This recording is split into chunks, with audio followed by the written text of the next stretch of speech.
علیکم ورحمۃ اللہ وبرکاتہ۔ رب اشرح لی صدری ویسر لی امری واحلل عقدۃ من لسانی یفقہوا قولی رب زدنی علما۔ لیسن نمبر 8، سورہ یونس، آیت نمبر 37 to 44۔ اعوذ باللہ من الشیطان الرجیم، بسم اللہ الرحمن الرحیم۔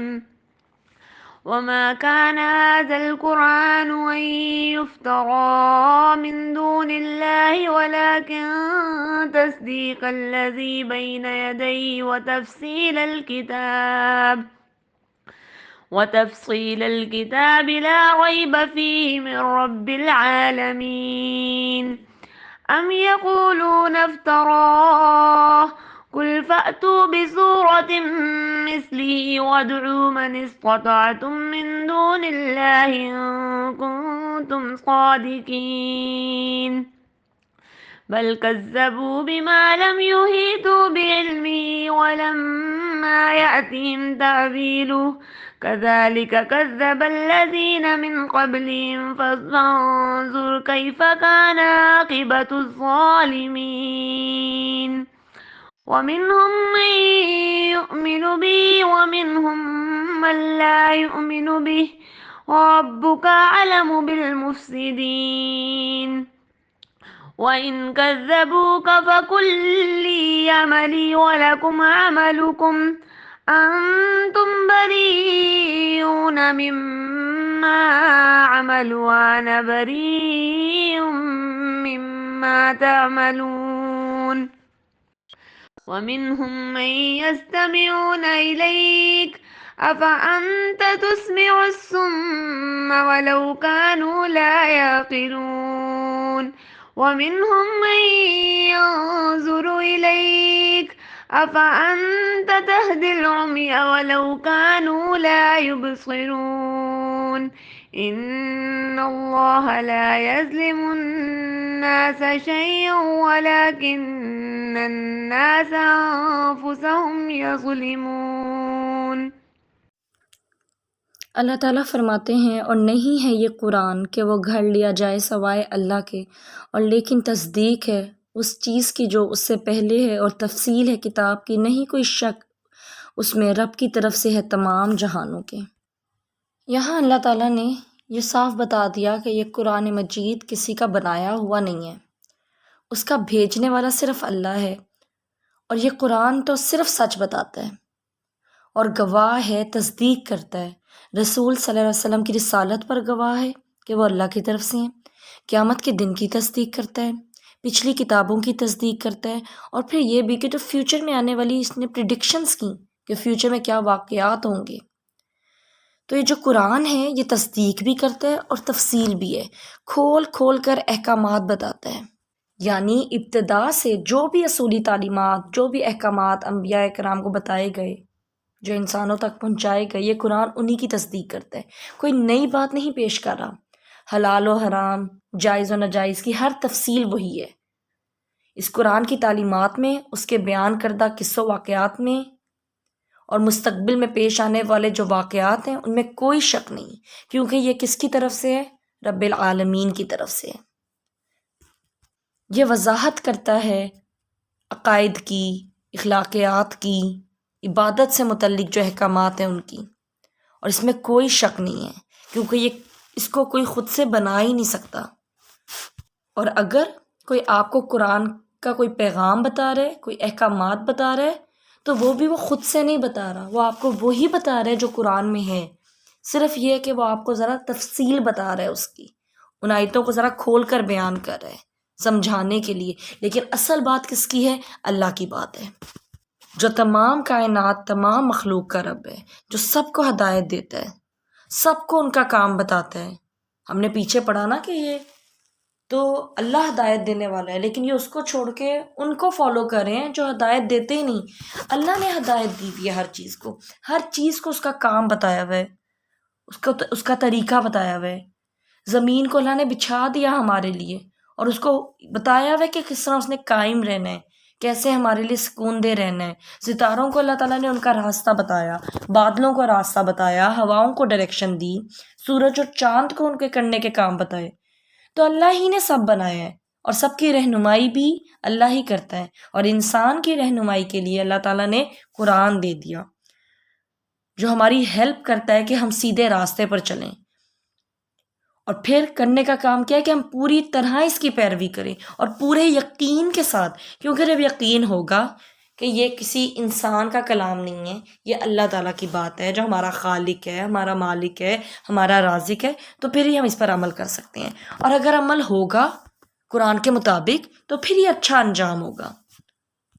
پھر آگے اللہ تعالیٰ فرماتے ہیں، یا وہ کہتے ہیں اس نے گھڑ لیا ہے اسے، کہہ دیجئے پس لے آؤ ایک صورت اس جیسی اور بلا لو جنہیں استطاعت رکھتے ہو تم سوائے اللہ کے، اگر ہو تم سچے. کہ اگر تم یہ سمجھتے ہو کہ پیغمبر یعنی محمد صلی اللہ علیہ وسلم نے اسے خود لکھ لیا ہے، خود سے وہ کہہ رہے ہیں، تو چلو تم بھی ایک صورت لکھ کر لے آؤ بالکل ایسی ہی. اور یہی چیلنج سورہ بقرہ میں بھی کیا گیا، سورہ ہود میں بھی کیا گیا ہے کہ پھر کچھ ایسا بنا کر تم بھی دکھا دو اگر یہ اتنا ہی آسان ہے. اگر سارے انسان، سارے جن بھی جمع ہو جائیں تب بھی وہ قرآن جیسا کلام نہیں لا سکتے. اور وہ لائیں بھی کیسے؟ کیونکہ یہ اللہ کا کلام ہے، یہ اللہ کی بات ہے. انسان تو اللہ کی تخلیق میں اگر کوئی ایک بیج ہے نا، چھوٹا سا بیج، وہ بھی نہیں بنا سکتا. یہ جو ہمارے بال جو گرو کرتے ہیں، ہمارے پاس تو اتنا بھی اختیار نہیں ہے کہ ہم ان کو بنا سکیں. تو کہاں یہ کہ انسان اللہ ہی کا کلام ویسا کلام بنا سکے یا خود سے کہہ سکے. تو یہ قرآن اللہ کی طرف سے ہے اور یہ قرآن ہدایت ہے، رحمت ہے ان لوگوں کے لیے جو ایمان لے آتے ہیں، جو شک نہیں کرتے، جو پورے یقین کے ساتھ اس کو پڑھتے ہیں، اس کو سمجھتے ہیں، پھر ان کو ہدایت ملتی ہے، ان کے لیے رحمت ہے یہ قرآن. پھر آگے اللہ تعالیٰ فرماتے ہیں، بلکہ انہوں نے جھٹلایا اسے جو نہیں انہوں نے احاطہ کیا جس کے علم کا، حالانکہ نہیں آئی ان کے پاس حقیقت اس کی. اسی طرح جھٹلایا ان لوگوں نے جو ان سے پہلے تھے، تو دیکھو کس طرح ہوا انجام ظالموں کا. یعنی پہلے بھی لوگوں نے اسی طرح قرآن کو جھٹلایا، اس پر کوئی غور و فکر نہ کیا، بس کیا کیا؟ اختلاف کیا. تو ان کا انجام کیا ہوا؟ اور ایسے لوگوں کو اللہ تعالیٰ نے ظالم کہا ہے. تو یہاں اہل مکہ کو کہا گیا ہے جو پیغمبر صلی اللہ علیہ وسلم کی بات، محمد صلی اللہ علیہ وسلم کی بات سن ہی نہیں رہے تھے، سمجھ ہی نہیں رہے تھے، وہ قرآن کی گہرائیوں تک پہنچے ہی نہیں، اس کی اصل کو انہوں نے پہچانا ہی نہیں، اور اسی لیے کہتے تھے نا کہ خود ہی کر لیا. تو جب تک کسی چیز پر غور و فکر نہیں کیا جائے گا، اس کو وقت نہیں دیا جائے گا صبر کے ساتھ، پیشنس کے ساتھ، تو وہ چیز سمجھ ہی نہیں آئے گی. کسی چیز کو اگر آپ نے سمجھنا ہے، اس کی اصل تک پہنچنا ہے، اس کا واقعی علم حاصل کرنا ہے، تو اس کے لیے تو محنت کرنی پڑتی ہے، تھوڑی سی مشکل اٹھانی پڑتی ہے. بہت سارے لوگ کیوں نہیں قرآن کو سمجھ پاتے، یا وہ جو لذت ہے قرآن کی وہ چکھتے، یا ان کو وہ ٹیسٹ کبھی فیل ہی نہیں ہوا، ان کو کیوں نہیں قرآن کے ساتھ مزہ آتا. ایک آیت بھی اگر تلاوت کرنی پڑ جائے نا تو ان کا دل گھبراتا ہے، کیونکہ کبھی قرآن کے ساتھ وقت ہی نہیں گزارا، کبھی قرآن پر غور و فکر ہی نہیں کیا. یہ قرآن تو ایک ایسی چیز ہے کہ جب آپ اس کے ساتھ وقت گزارتے ہیں اور آپ کو واقعی اس کی سمجھ آنے لگتی ہے، اس کی آیتوں کی، اللہ تعالیٰ کی بات کی، تو پھر تو انسان کو سکون ملتا ہے اس کے ذریعے. لیکن جب اس کو کچھ سمجھ ہی نہیں آ رہی، کچھ لوگ ہوتے ہیں نا، وہ کھولتے ہیں قرآن اور وہ ترجمہ پڑھتے ہیں اور بس وہ اس کو بند کر دیتے ہیں کہ ہاں بس ٹھیک ہے، نارمل سی باتیں ہوئی ہوئی ہیں کہ یہ کرنا ہے، وہ اس کی گہرائی میں ہی نہیں پہنچتے. تو اس طرح پھر نہ انسان کا عمل بدلتا ہے اور پھر وہ جھٹلاتا رہتا ہے، کچھ بات قرآن کی مان لیتا ہے، کچھ نہیں مانتا. ہم سب اپنا جائزہ لیں، ہم میں سے کتنوں کا ایمان جو ہے وہ واقعی سوچ سمجھ کر لایا ہوا ہے، یا ہم بھی روایتی مسلمان ہیں کہ ایک مسلمان گھرانے میں ہم پیدا ہو گئے، ماں باپ نماز پڑھتے تھے، ہم نے بھی پڑھنا شروع کر دی، بتایا گیا جی 7 سال کی عمر سے پڑھنی ہے، تو بس پھر ہم بھی پڑھتے تھے. اسی طرح روزے رکھنے شروع کر دیے، شروع سے گھر میں ایک قاری صاحب آتے تھے، قرآن پڑھاتے تھے، بس تب سے قرآن پڑھنا شروع کر دیا، کچھ سمجھا ہی نہیں، اللہ تعالیٰ کو پہچانا ہی نہیں. لیکن جب انسان شعوری طور پر ایمان لاتا ہے، پھر انسان کوشش کرتا ہے قرآن کی ایک ایک بات پر عمل کرنے کی، اور جب وہ کسی چیز پر عمل نہیں کر پا رہا ہوتا نا، پھر وہ اللہ تعالیٰ کے آگے جھکتا ہے، اللہ تعالیٰ سے معافی مانگتا ہے، توبہ کرتا ہے، کیونکہ تب اس کا اپنا تعلق قرآن سے بنتا ہے، اس کا ایک ڈائریکٹ کنیکشن اللہ تعالیٰ کے ساتھ بن جاتا ہے، بجائے اس کے کہ بس سنی سنائی پر وہ عمل کر رہا ہو. اور جو سنی سنائی پر عمل ہے اس میں تو ہم قبر کے سوالوں کا جواب ہی نہیں دے پائیں گے. جب قبر میں سوال پوچھے جائیں گے تمہارا رب کون، ٹھیک ہے، آپ صلی اللہ علیہ وسلم سے متعلق پوچھا جائے گا، تو جس نے علم حاصل کیا ہوگا وہ تو جواب دے دے گا. اور پھر فرشتے پوچھیں گے تمہیں یہ سب کیسے پتا، تو وہ کہے گا میں نے علم حاصل کیا تھا. اور جو شخص قبر کے جواب نہیں دے پائے گا وہ کہے گا پتہ نہیں، بس لوگ کچھ کہتے تھے، بس اتنی سی وہ بات کرے گا. اس کو سمجھ ہی نہیں آئے گی میں نے جواب کیا دینا ہے، کیونکہ وہ شعوری ایمان ہی نہیں لایا ہوگا اللہ پر. صحابہ کرام کا ایمان تھا جو شعوری طور پر ایمان تھا، اور اس لیے پھر وہ اللہ کی ہر بات مانتے تھے. تو قرآن کی سمجھ ہمیں کب آئے گی؟ جب ہم اس پر غور و فکر کریں گے، آیتوں کو سمجھنے کی کوشش کریں گے. I remember when I was doing my MPhil, تو ہمارے ایک ٹیچر تھے پی ایچ ڈی، کافی سارے ریسرچ پیپرز بھی لکھ چکے تھے اور کافی سمجھدار تھے ویسے دنیاوی لحاظ سے. اور یہ میں اس لیے کہہ رہی ہوں کہ قرآن میں وہ پڑھاتے تو ہمیں پروجیکٹ مینجمنٹ سے ریلیٹڈ کچھ سبجیکٹ تھے، لیکن کبھی کبھار وہ اندر دین کی بھی بات کر دیتے تھے، اور تھوڑی سی وہ نیگیٹو اس میں بات ہوتی تھی کہ قرآن میں کہاں لکھا ہے ٹریفک سگنل توڑنا منع ہے. میں نہیں سمجھتا کہ قرآن جو ہے ایک کمپلیٹ کوڈ آف لائف ہے اسلام، تو یہ کہاں لکھا ہوا ہے قرآن میں؟ تو ٹھیک ہے، قرآن میں یہ نہیں لکھا ہوا کہ ٹریفک سگنل توڑنا منع ہے یا ٹریفک سگنل نہیں توڑنا، نہیں استعمال ہوئے یہ لفظ، لیکن قرآن میں یہ تو لکھا ہوا ہے کہ اپنی امانتوں کی حفاظت کرو، اپنے وعدوں کی حفاظت کرو. جب ہم لائسنس بنواتے ہیں اپنا، تو کیا ہم ان کے ساتھ ایگریمنٹ نہیں کرتے؟ کیا ہم سائن نہیں کرتے کہ ہم سارے جو ٹریفک رولز ہیں وہ فالو کریں گے؟ اسی وجہ سے ہمیں ملتا ہے نا. تو اللہ تعالیٰ نے تو کہا ہے کہ اپنے وعدوں کی حفاظت کرو. تو یہ ہے آیتوں پر غور و فکر کرنا. جب ہم اللہ تعالیٰ کو راضی کرنے کی کوشش کریں گے اور جب اللہ تعالیٰ کی آیتوں کی امپورٹنس ہوگی ہمارے نزدیک، تو پھر ہم اپنی چھوٹی چھوٹی ہر چیز میں دیکھیں گے کہ کہیں میں یہاں تو نہیں خلاف ورزی کری، میں یہاں تو نہیں کوئی خیانت کری، میں یہاں تو نہیں کوئی اپنا وعدہ توڑ رہی، جھوٹ بول رہی، دھوکہ دے رہی، کہ مجھے اور تو کوئی نہیں دیکھ رہا لیکن مجھے اللہ تعالیٰ تو دیکھ رہا ہے. اللہ تعالیٰ تو بار بار قرآن مجید میں کہتے ہیں کہ اللہ تعالیٰ دیکھ رہا ہے، اللہ تعالیٰ سب جانتا ہے کہ تم کیا کرتے ہو، تمہارے عمل سے خوب واقف ہے. اسی طرح پھر انہوں نے پوری کلاس کو ایک دفعہ بتایا کہ آج تک مجھے کوئی نہیں بتا سکا، کوئی مجھے ثابت نہیں کر سکا کہ قرآن میں شراب کہاں لکھا ہوا ہے کہ حرام ہے. کوئی ایک مجھے بتا دے. مطلب وہ یہ چاہ رہے تھے کہ اسپیسیفک اس طرح یہ ورڈز استعمال ہوئے ہوئے ہوں. چلو ٹھیک ہے، لیکن قرآن میں یہ تو کہا گیا کہ گناہ حرام ہے، اور اللہ تعالیٰ نے یہ بھی کہا ہے کہ شراب جو ہے اس کے اندر گناہ ہے. تو اگر گناہ حرام ہے اور شراب میں گناہ ہے تو شراب حرام ہوئی. اللہ تعالیٰ کی آیتوں پہ اگر انسان غور و فکر کرے تو بہت ساری چیزیں ہیں انسان سمجھ جاتا ہے. لیکن اگر انسان سمجھنا چاہے، جو اس میں ٹیڑھا پن تلاش کریں گے پھر ان کو ٹیڑھا پن ہی نظر آئے گا. جو اس کو ہدایت کے لیے پڑے گا نا، اس کو ہدایت ہی ملے گی. اور پھر آگے اللہ تعالیٰ نے فرمایا، اور ان میں سے کوئی ہے جو ایمان لاتا ہے اس پر، اور ان میں سے کوئی ہے جو نہیں وہ ایمان لاتا اس پر، اور رب آپ کا خوب جانتا ہے فساد کرنے والوں کو. یعنی اس قرآن پر کچھ تو ایسے ہیں جو ایمان لے آتے ہیں. اگر ہم اہل مکہ میں ہی دیکھیں، حضرت عمر رضی تعالیٰ عنہ، انہوں نے بعد میں اسلام قبول کر لیا تھا، لیکن ابو جہل نے اسلام قبول نہیں کیا تھا. وہ فساد کرنے والا تھا، حق کو جان کر اس نے قبول نہیں کیا تھا. وہ پہچان گیا تھا کہ محمد صلی اللہ علیہ وسلم سچے نبی ہیں، یہ اللہ کا کلام ہے، لیکن ضد کی بنا پر. تو جب کوئی ضد کی بنا پر کوئی چیز نہ مانے تو کیا ہے؟ پھر وہ فساد کرنے والا ہے. سچائی کو نہ ماننا فساد پیدا کرتا ہے. اور انسان کب نہیں مانتا؟ جب وہ اس کو سمجھ نہیں پاتا، اس کی اہمیت کو، اس پر غور و فکر نہیں کرتا. تو ایسے جو فساد کرنے والے لوگ ہیں ان کے لیے فرمایا، اور اگر وہ جھٹلائیں آپ کو تو کہہ دیجئے میرے لیے ہے میرا عمل اور تمہارے لیے تمہارا عمل.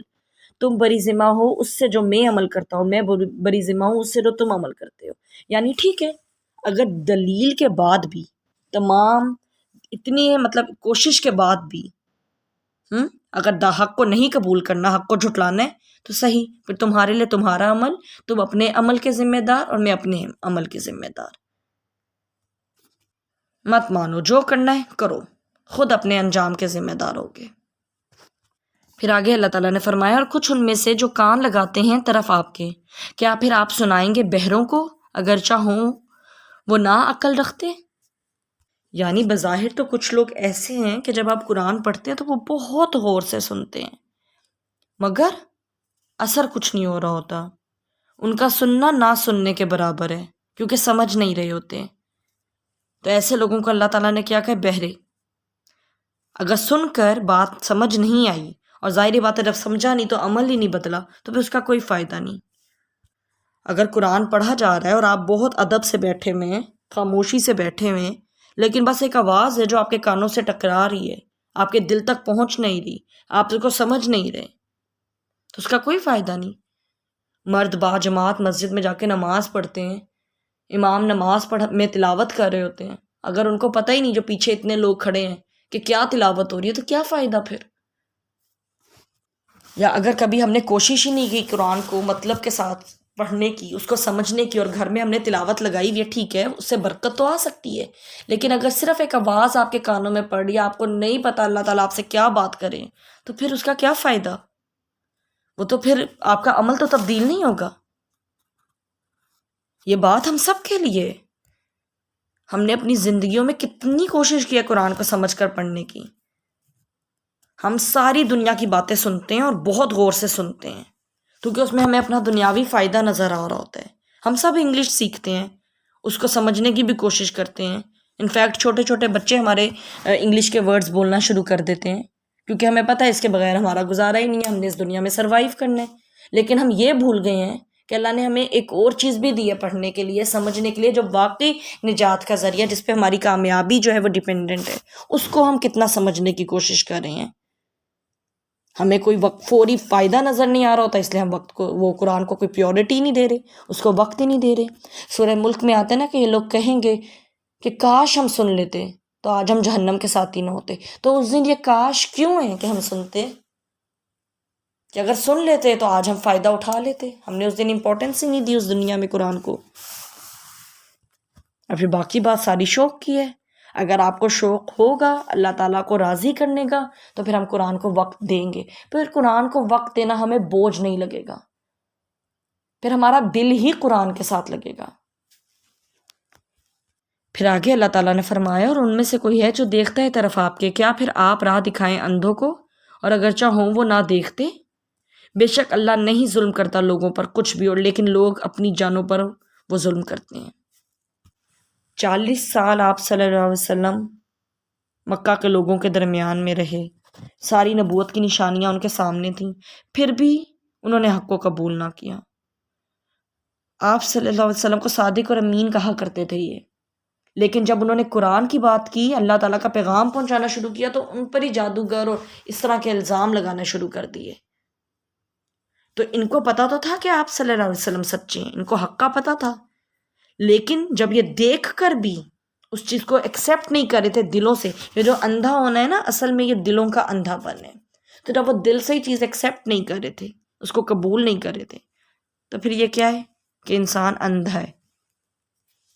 جب کوئی نہیں قبول کرنا چاہ رہا تو پھر وہ نہیں قبول کرے گا، چاہے ساری حقیقت ان کے سامنے ہو، آپ سارا سچ ان کے سامنے رکھ دیں، اور ایسے لوگ پھر پچھتائیں گے. اسی طرح قرآن میں ایک اور جگہ آتا ہے نا کہ مجرم لوگ کہیں گے کہ ہم نے دیکھ لیا، ہم نے سن لیا، ہمیں ایک دفعہ واپس بھیج دیں تاکہ ہم جا کر نیک عمل کر لیں. لیکن اس دن اللہ تعالیٰ کہیں گے ہرگز نہیں، کیونکہ یہ ظلم انہوں نے خود اپنے اوپر کیا. ان اللہ لا یظلم الناس، کہ اللہ تعالیٰ لوگوں پر ظلم نہیں کرتا کچھ بھی شیئن، لیکن لوگ خود اپنے اوپر ظلم کرتے ہیں. حق کو قبول اگر کوئی نہیں کر رہا تو وہ اپنے اوپر خود ظلم کر رہا ہے. ہم سب اپنا جائزہ لے لیں، کتنی زندگی ہے ہماری، 50 60 70 سال 100 سال، اس کے بعد واپسی اللہ کی طرف ہے سب کی. کوئی ایک بھی یہاں پہ پرماننٹلی نہیں آیا کہ وہ کہے کہ میری واپسی نہیں ہے. سب نے جانا اللہ کی طرف ہے. اگر آج ہم اللہ کے آگے نہیں جھک رہے تو ہم اپنی ہی جانوں پر ظلم کر رہے ہیں. اگر آج ہم اپنے بچوں کی تربیت اللہ تعالیٰ کے احکامات کے مطابق نہیں کریں تو ہم ان پر ظلم کر رہے ہیں، ہم اپنے گھر والوں پر ظلم کر رہے ہیں، ہم خود پر ظلم کر رہے ہیں. فیصلہ ہم سب کو خود لینا ہے کہ ہم نے کس کی پیروی کرنی ہے، اپنے گمان کی یا اس ہدایت کی جو اللہ تعالیٰ نے ہمیں دی ہے. سمجھ ہم سب کو آ رہا ہے کہ یہی حق ہے، اس کو پڑھیں گے، اس کو وقت دیں گے، اپنی زندگیوں کو تبدیل کریں گے، تبھی کامیابی ہے. لیکن اگر ہم اپنے نفس کو مارتے رہیں گے اور یہ تسلی دیتے رہیں گے کہ نہیں، جو تھوڑا بہت نیکی میں کر رہی ہوں بس اتنی کافی ہے، دن میں 5 میں سے 2 نمازیں پڑھ رہی ہوں بہت ہے۔ تو یہ کیا ہے کہ انسان خود کو دھوکہ دے رہے اور الٹیمیٹلی وہ اپنے ہی اوپر ظلم کر رہے۔ اللہ تعالیٰ سے دعا ہے کہ اللہ تعالیٰ ہم سب کو اللہ قرآن مجید پر غور و فکر کرنے والا بنائے، ہم سب کو اتنی توفیق دے کہ ہم اس کے ساتھ وقت گزاریں اور اپنی زندگیوں میں اس کو اہمیت دیں، اپنا دوست بنا لیں، اور ہماری زندگیاں جو ہیں وہ قرآن کے مطابق تبدیل ہو جائیں۔ اللہ تعالیٰ ہم سب سے وہ کام کروا لیں جس سے اللہ تعالیٰ راضی ہو جائیں۔ اللہ تعالیٰ ہم سب کو اس دنیا میں بھی بھلائیاں دے، آخرت میں بھی بھلائیاں دے۔ قرآن کو پڑھتے ہوئے سمجھتے ہوئے اگر کوئی غلطی ہو گئی ہو، کوئی کوتاہی ہو گئی ہو، کوئی بات ہمیں ٹھیک طریقے سے سمجھ نہ آئی ہو، تو اللہ تعالیٰ ہماری بہترین رہنمائی کرے، ہماری غلطیوں سے کوتاہیوں سے درگزر فرمائے، اور اللہ تعالیٰ ہم سب کی بخشش فرمائے، ہمیں اس دنیا میں بھی بھلائیاں دے، آخرت میں بھی بھلائیاں دے۔ جب ہم اللہ تعالیٰ کے پاس جائیں تو اللہ تعالیٰ ہم سب سے راضی ہوں، اللہ تعالیٰ ہم سب کو اپنی رحمت میں لے لے، اپنے عرش کے سائے تلے لے لے۔ اللہ تعالیٰ ہماری نسلوں کو قرآن کے لیے چن لے، ان کو اپنی اطاعت، اپنا فرما برداری کے لیے چن لے۔ اللہ تعالیٰ سے دعا ہے کہ تمام لوگوں کی تمام جائز خواہشات پوری کریں۔ جو لوگ بیمار ہیں اللہ تعالیٰ انہیں شفا دے، چاہے وہ دلوں کی بیماری ہی کیوں نہ ہو، اللہ تعالیٰ ہمارے دلوں کی بیماریاں بھی دور کر دے، ہمارے دلوں سے ریاکاری، جھوٹ، منافقت، غرور، تکبر، یہ سب برائیاں دور کر دے۔ اللہ تعالیٰ ہمیں اپنے لیے پاک کر لے، اور اللہ تعالیٰ ہم سب کو عافیت کے ساتھ اپنا بنا لے۔ آمین ثم آمین۔ السلام علیکم ورحمۃ اللہ وبرکاتہ۔